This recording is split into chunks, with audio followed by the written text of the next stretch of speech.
Research पर खर्च करो, खर्च करो, खर्च करो। We demand employment after PhD. We demand employment after PhD. We demand. Fee hike वापस लो, वापस लो, वापस लो। फी हाइक वापस लो, वापस लो, वापस लो। फीस वृद्धि वापस लो, वापस लो, वापस लो। एमफिल की सीटें बहाल करो, बहाल करो, बहाल करो। एमफिल की सीटें बहाल करो, बहाल करो, बहाल करो। रिसर्च में एमफिल बहाल करो, बहाल करो, बहाल करो। रिसर्च में एमफिल बहाल करो, बहाल करो, बहाल करो। 3% GDP का रिसर्च पर खर्च करो, खर्च करो, खर्च करो। रिसर्च पर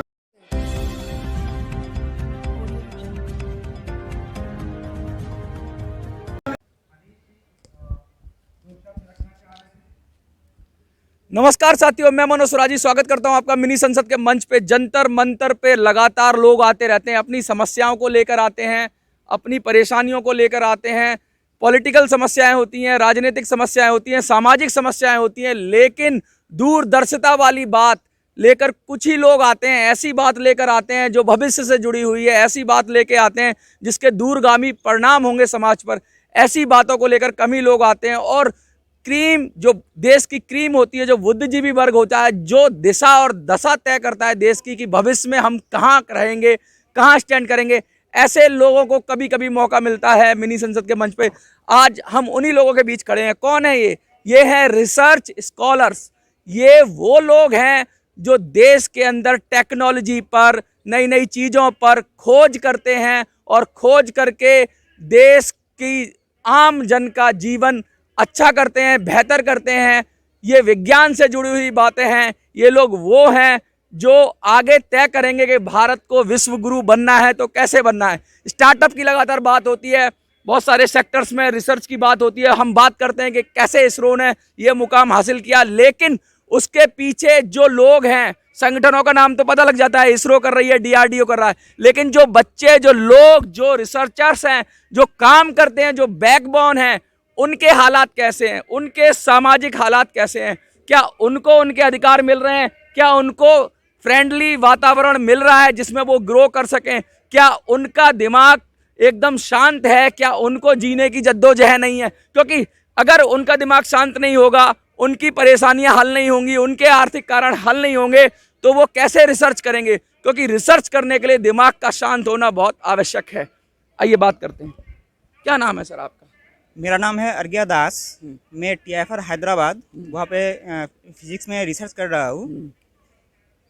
तो हाँ, आज का जो प्रोग्राम हमने लिया है डेमोक्रेटिक रिसर्च स्कॉलर्स ऑर्गेनाइजेशन की ओर से, देखिए एक चीज़ बहुत दिन से है, जैसे जो रिसर्च स्कॉलर्स है, हम सब, जैसे आपने बोला इसरो का नाम बोला, जनता को क्या पता होता है कि भाई मंगलयान जा रहा है, चंद्रयान जा रहा है। बिल्कुल बिल्कुल। पर हमको ये नहीं पता होता है कि उसके पीछे का जो साइंस है, वो जब डेवलप किया गया था उसके पीछे कितना लड़ाई था, कितने स्कॉलर्स को, कितने बच्चों को, कितने साइंटिस्ट को कितना सालों से उसका लड़ाई करना पड़ा।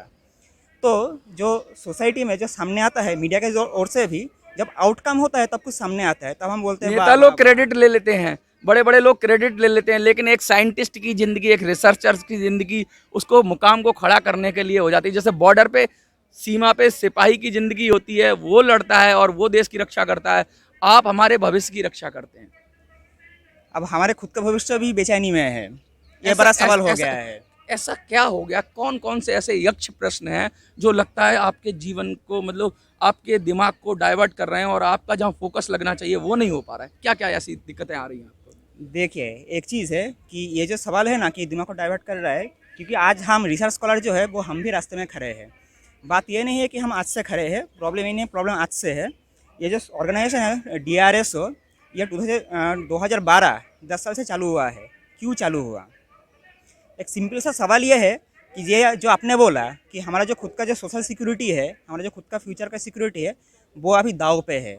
और वो इतना क्राइसिस पे आ गया है कि हमको पूरा देश भर में ऑर्गेनाइजेशन करके सिग्नेचर लेके अभी PMO के पास हमको देने के लिए जाना पड़ रहा है। ये दुखद बात है। अभी जैसे यहाँ पर बच्चे बोल रहे थे कि GDP का 0.6% रिसर्च में आता है। 0.6 बहुत कम है। 200 हिस्से में एक हिस्सा रिसर्च के लिए आता है। और आप ही ने बोला रिसर्च भविष्य का करता है। ये जो चंद्रयान चल रहा है, आज से 20 साल पहले रिसर्च नहीं होता तो आज हम कर नहीं पाते। तो भविष्य के लिए सरकार का क्या सोच है? हम जो रिसर्च स्कॉलर है, हमारा अपनी जिंदगी का हमारा सरकार fellowship तो चाहिए। छोटी छोटी चीजों में लगी हुई है, बिजली फ्री, पानी फ्री, वोट ले लो, पॉपुलर पॉलिटिक्स हो रही है। भविष्य की कौन सोच रहा है? देखिए, नेताओं उसके को लिए- वोट चाहिए। देखिए टू बी ऑनेस्ट, उससे हमारा कोई विरोध नहीं है। हाँ। अगर वो जनस्वार्थ में कुछ अच्छा करे तो वो अच्छा करे, हाँ। बट हमारा जो नहीं, present और फोकस की future बात है- कर रहा हूँ मैं। कुछ लोग जातिवाद पे फोकस कर रहे हैं, कुछ लोग पॉलिटिक्स में तो धर्म पे फोकस हो रहा है। कहीं कहीं फ्री बीज बांटी जा रही हैं, कहीं कुछ किया जा रहा है। लोगों को बस लोगों की चेतना को उनके जो लालच तक ही सीमित कर दिया गया है। आगे की सोच तो है ही नहीं, लोग वहीं पे टिके हुए हैं। तो कैसे आपको समर्थन मिलेगा? और कितने लोगों ने आपके जो कैंपेन में सिग्नेचर किया अभी तक? देखिए, बहुत सिंपल सा बात है। अगर हम लोगों के पास जा सके सच्चाई लेके तो समर्थन मिलेगा। दूसरा बात छोड़ दीजिए, हम जो रिसर्च स्कॉलर है, हमसे भी अगले जनरेशन का टीचर्स मिलता है, हम ही बुक्स लिखते हैं, हमसे ही नया नॉलेज आता है। हम as a part of society कर रहे हैं। ऐसे नहीं बहुत अहंकार है हम कि हम सबसे ऊपर है, ऐसी बात नहीं। सोसाइटी का भी रिस्पॉन्सिबिलिटी है कि उसको आगे जाना है। उसको आगे लेकर जाने के लिए रिसर्चर सोसाइटी की ज़रूरत है। अभी बात आप यह है, माइनॉरिटी हैं लेकिन आप गाइड करते हैं मेजोरिटी को। ऐसी बात हम नहीं बोल रहे हैं, हम माइनॉरिटी नहीं है। क्यों पता है? क्योंकि हमारा जो माइनॉरिटी interest इन है, दैट सेंस मैं नहीं कह रहा। माइनॉरिटी कह रहा हूँ कि जैसे दूध में क्रीम होती है, तो जो गेस्ट होता है, जो सबसे ज़्यादा महत्वपूर्ण चीज़ होती है, वो आप लोग हैं। क्योंकि आप लोग के दिशा से ही तो हम लोग आगे बढ़ते हैं। हमने वही बोला कि जो सोसाइटी का नेसेसिटी है उसको ही हम रिप्रेजेंट करते हैं, दैट इज़ ऑल। अभी इसीलिए बात यह है कि अगर रिसर्च स्कॉलर लोग आज, अब आपको मैं डेटा बोलता हूँ, इंडिया में हर 1 मिलियन पॉपुलेशन में रिसर्च स्कॉलर है 180। ये हमारा जो नेबरिंग कंट्रीज़ है, बहुत सारे माना जाता है नीचा कंट्री, उससे भी कम है हर मिलियन पर्सन में। क्यों ऐसा हाल है? जो बच्चे रिसर्च करने के लिए पीएचडी में ज्वाइन करते हैं, उसका 80% ड्रॉप आउट होता है। रिसर्च में ड्रॉप आउट कभी सुने हैं आपने? नहीं ना, उसका डेटा आता है सामने, नहीं आता। पर गवर्नमेंट का ही डेटा है, रिसर्च में बच्चे खत्म नहीं कर पाते। क्यों नहीं कर पाते? क्योंकि उसका सोशियो इकोनॉमिक जो कंडीशन है, उसका सामने फ्यूचर का जॉब सिक्योरिटी नहीं है। उसको फेलोशिप नहीं मिल रहा, सालों भर में उसको फेलोशिप नहीं मिल रहा। आपको पता होगा जेएनयू में जो नॉन नेट फेलो है, उनको कितना फेलोशिप मिलता है? 5 से 8 हज़ार रुपये। कैसे उसका दिन गुजरान होगा एक 25, 26, 30 साल का बच्चे का? भौतिक दुनिया है। आप थोड़ा सा आगे आइए। ये भौतिक दुनिया है। सबको अपने जीवन को चलाने के लिए पैसा चाहिए ही चाहिए, और पैसा बहुत सारे समझौते करा देता है। रिसर्च करना आपका पैशन हो सकता है, रिसर्च करना आपकी सोच हो सकती है, भविष्य में अच्छा करने के लिए हो सकती है। लेकिन जब दुनिया को देखते हैं, उसने गाड़ी ले ली, उसने बंगला ले लिया, वो नौकरी कर रहा है, तो उसको 2 लाख रुपए का पेरोल मिल रहा है, तो आप 5-7 हज़ार पे अपनी पूरी ज़िंदगी कैसे दाव पे लगाएंगे? बहुत लालच है दुनिया के अंदर, तो वो तो आपको खींचेगा। और डिमांड क्या है आपकी? पहले वाले प्रश्न का उत्तर कि कैसे सबको मैनेज करेंगे, क्योंकि सरकार की तरफ से तो जैसा कहा कि 5 या 7 हज़ार रुपये में क्या होता है। एक इतना जो बुद्धिजीवी वर्ग है उसके लिए इतना कम, और जो समाज के लिए कंट्रीब्यूट कर रहा है। और दूसरी बात की डिमांड क्या है? So General Secretary was saying, we are not only asking for a hike in fellowship. He said, we are part of a society that is asking for stability. Research activities need a lot of money. Naturally, in a country like India, it depends on the government to give that, because all of us come from different backgrounds, and without fellowships, we cannot exist. And we cannot conduct research activities. Okay. So fellowship is naturally a big part of our demands. Then we know that The fellowship amount is very short. yes, So, are you demanding to increase the fellowship yes. amount? Like we said, currently what is allocated in GDP is only 0.67. Even the sectors which are naturally being said as important to society, like India says, or what our country asks for is that we want to be leading the world. But if you want to be leading the world, we have to be creating new knowledge. So in order to make that new knowledge, we'll have to. You are asking 3% of the 3%, GDP. Yes, we are asking 3% of the GDP. Some major sectors of India may be less than that. That's not the point. The point is asking, research is so much important that we are asking 3% of that. Because if we are talking about comparing ourselves to countries like South Korea or China, and we must also look at what they are spending in research. These countries are spending close to 8% of their GDP on research, and Exactly the the activities. same. Yes. Can you have some data of different countries like USA or China? I don't know the exact figures, but he can tell you better. Yes, approximately in USA and China, it is around 3% of their GDP. 3%. Yes, yes, yes. Okay. So we are demanding 3%. This is because this is more or less the average spending that happens in This many is the countries. government expenditure, or it is all the private sector? Government plus private. Government plus private. We also, because we have also seen the government budget, the Okay. government also spending of their public exchequer only less than 1%, 0.8% of government exchequer is going to research. That should also be increased to 3%. at What least. about the startups? Because government is promoting startups, or startup is totally based on the research, because they are doing some new thing. Startup. So, are they provide jobs?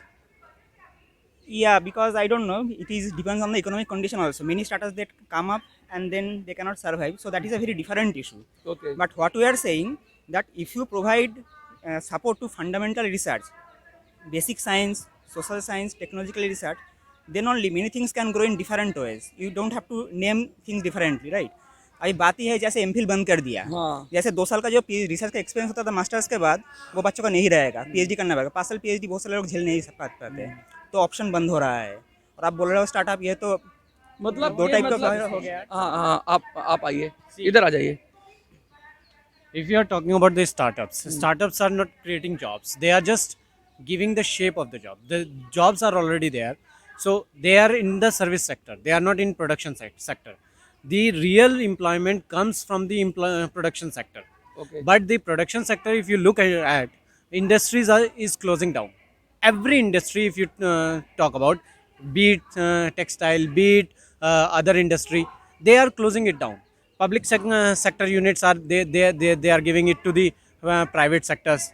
They are giving it to the private sectors. So if you really, if there is a question of employment, a startup is not giving this jobs, but they are only consolidating the jobs. They are giving the platform to come But on they are platform. giving the platform. They are giving. they are सवाल को divert हो रहा है इसके, not only these things. but the question itself and is it a does bit, not come in from the research. या exactly. So basic चीज़ है कि government का जो फाउंडेशन है, फाउंडेशन पे अगर वो सपोर्ट करेंगे तो बाकी सारा चीज़ हो जाएगा. क्योंकि हम अगर अलग से स्टार्टअप के बारे में बोलेंगे, जैसा आपका सवाल आया, You are talking about the basics of the जो रिसर्चर्स हैं उनकी जिंदगी बेहतर होनी चाहिए, बाकी सब चीजें दूसरी लेवल पे. नहीं, रिसर्च एजुकेशन, ये जो फाउंडेशन है सोसाइटी के, उसमें अगर गवर्नमेंट फंडिंग करेगा तो ऑटोमेटिक बाकी सारी चीज़ इंप्रूव होगा. मतलब ये यही बोल रहा हो कि अगर हम अलग से स्टार्टअप को देखेंगे, देन विल से स्टार्टअप कुछ हो रहा है, but that will create a diversion. तो बेसिक प्रॉब्लम जो है, रिसर्चर्स को तो आजकल बड़े उल्टे सीधे टैक्स से भी लोग नवाज देते हैं. ये देखो बेल्ला जा रहा है या फालतू का काम कर रहे हैं ये लोग, ऐसा भी कहते हैं लोग कि इनका कंट्रीब्यूशन क्या है, इनको तो बस पैसा चाहिए. एग्जैक्टली.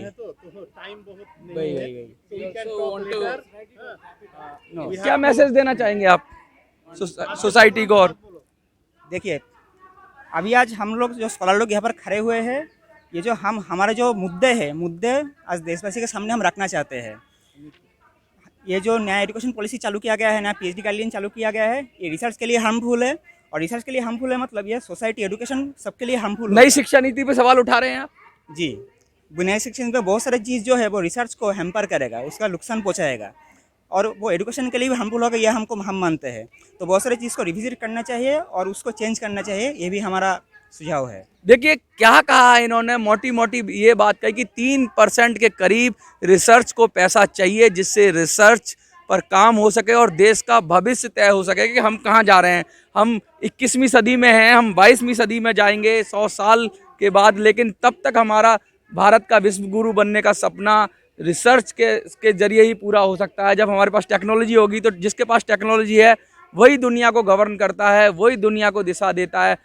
भारत का कभी ऐसा भाव नहीं रहा है कि वो दुनिया को कंट्रोल करे, लेकिन हाँ, विश्व गुरु बनने का सपना भारत हमेशा से देखता है. और बिगर रिसर्च पे इन्वेस्टमेंट किए हुए और रिसर्च की जो ज़िंदगी को अच्छा किए बगैर ये हो नहीं सकता है. आज का मोटो यही है कि ये जो लोग जंतर मंतर पर खड़े हैं, ये कह रहे हैं कि सरकार को इनकी तरफ ध्यान देना चाहिए, और जो नई शिक्षा नीति पर भी ये सवाल उठा रहे हैं कि उस Long live. Long live. We demand fellowship hike. We demand. We demand sufficient funding for research. We demand. Jantar Mantar से मिनी संसद के लिए मैं मनोज सुराजी. जय हिंद, जय भारत.